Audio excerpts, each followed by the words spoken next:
तो दोस्तों डॉक्टर मनमोहन सिंह जी का आज निधन हो चुका है, लेकिन आज हम कुछ ऐसी बातें शेयर करेंगे जिनकी बातों को आप देखकर सुनकर आप भी कहेंगे कि भाई वाह क्या थे मनमोहन सिंह जी, क्योंकि उनकी कुछ बातें ऐसी है जिनको लेकर उनके विरोधी भी कभी उनके सामने नहीं बोलते थे, जबकि मनमोहन सिंह जी खुद कम बोलते थे।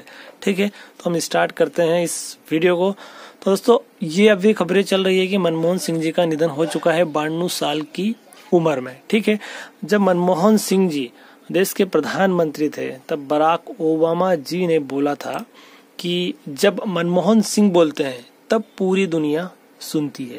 यानी कि बहुत से नेताओं को बोलने को बुलाया जाता है वैश्विक मंच पर, है ना, तो हर कोई बोलता है, लेकिन जब मनमोहन सिंह जी बोलते हैं, क्योंकि वो बहुत कम बोलते थे, एकदम सिंपल लैंग्वेज में सिंपल टाइप से रहते थे, लेकिन बहुत कम बोलते थे।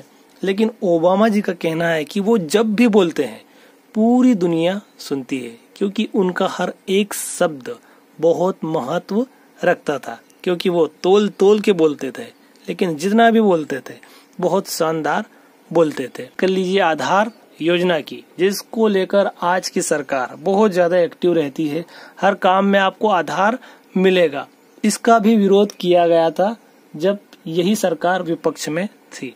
आधार योजना को उनके कार्यकाल में लागू किया गया, जिसने भारत के नागरिकों के लिए डिजिटल पहचान की नींव रखी। आपको हर जगह आज के टाइम पर आधार मिलेगा, बैंक हो या फिर खेत का काम हो या फिर कोई सा भी काम हो, वहां पर आपको आधार मिल जाएगा। यानी कि मनमोहन सिंह जी चले गए, लेकिन उनके काम आज भी चल रहे हैं। भारत अमेरिका परमाणु समझौता, यह ऐतिहासिक समझौता भारत को वैश्विक परमाणु ऊर्जा समूह में शामिल करने में मील का पत्थर साबित हुआ, क्योंकि उस टाइम पर अमेरिका तक इतनी भारत की पहुंच नहीं थी। लेकिन अमेरिका के साथ दोस्ती और इस तरीके के काम के लिए मनमोहन सिंह जी को याद किया जाता है। ग्रामीण विकास योजनाएं, महात्मा गांधी राष्ट्रीय ग्रामीण रोजगार गारंटी अधिनियम मनरेगा की बहुत आलोचना होती है। आज के टाइम पर भी ये सरकार करती है, लेकिन सरकार की मजबूरी बन गई है कि उसके लिए फंड जारी करना पड़ता है, क्योंकि इस योजना के बाद से बहुत सारे लोग गरीबी रेखा से बाहर आए। भारत निर्माण योजना, इन योजनाओं ने ग्रामीण भारत में रोजगार बुनियादी ढांचे के विकास को बढ़ावा दिया।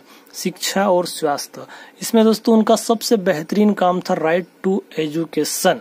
उनके कार्यकाल में शिक्षा का अधिकार अधिनियम लागू किया गया, स्वास्थ्य योजनाओं को भी मजबूत किया गया। लेकिन जो राइट टू एजुकेशन है ये बहुत ही काम का है और अभी भी चल रहा है। अंतर्राष्ट्रीय मंच पर भारत की प्रतिष्ठा बढ़ाई, इस टाइम पर मोदी जी को बहुत कहा जाता है कि मोदी जी ने वैश्विक मंच पर भारत की प्रतिष्ठा बढ़ाई है, लेकिन इसमें मनमोहन सिंह जी का भी हाथ है। G20 की स्थापना में भूमिका, जब G20 की स्थापना हुई थी वहां पर भी उनकी भूमिका थी। वैश्विक आर्थिक मंचों पर योगदान, ठीक है, शिक्षाविद और अर्थशास्त्री के रूप में योगदान, शोध और शिक्षा, डॉक्टर मनमोहन सिंह ने ऑक्सफोर्ड और कैम्ब्रिज विश्वविद्यालय से उच्च शिक्षा प्राप्त की। वे एक कुशल शिक्षाविद और अर्थशास्त्री थे। ठीक है, भारतीय रिजर्व बैंक के गवर्नर भी रहे हैं। कब? 1982 से 1985। योजना आयोग के उपाध्यक्ष, अंतर्राष्ट्रीय मुद्रा कोष IMF के लिए भारत का प्रतिनिधित्व। उसके बाद पुरस्कार और सम्मान भी इनको मिले हैं। कौन से? पद्म विभूषण 1987 में, डॉक्टरेट की मानद उपाधि, उन्हें कई भारतीय और अंतर्राष्ट्रीय विश्वविद्यालयों से डॉक्टरेट की मानद उपाधि प्राप्त हुई है। मनमोहन सिंह जी को लेकर एक ये शायरी बहुत ज्यादा फेमस है, जो कि अभी वायरल भी हो रही होगी।